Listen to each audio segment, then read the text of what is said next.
Hey guys, welcome back to our another tutorial video. So in today's video I'm gonna walk you through how to fix login error or creating account error in T-Life app on your device.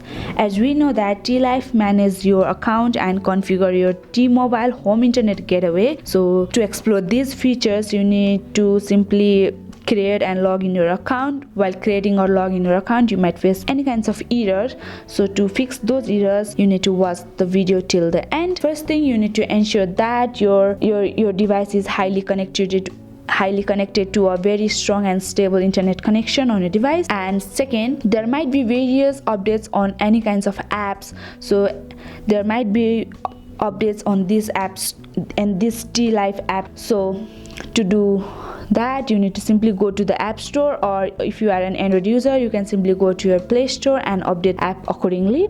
After going to the App Store you need to simply enter the T-Life, and you can see the app over here which is in color pink. And if there is any kind of updates available on this app you have to update, and you can fix the error from that. Also, you can go to the settings on your device. After clicking on the settings,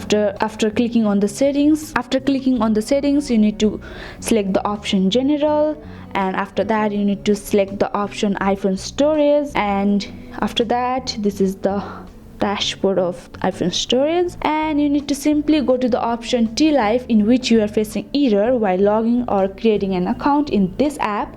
After clicking on the app T-Life, there you can see the option called offload app. You need to simply click on that and offload the app. After that the option reinstall app will be available, and you need to simply click on the reinstall app, and this is how your app will get reinstalled and you can fix those errors which you are facing. And this is how you can simply fix those errors in your device on app.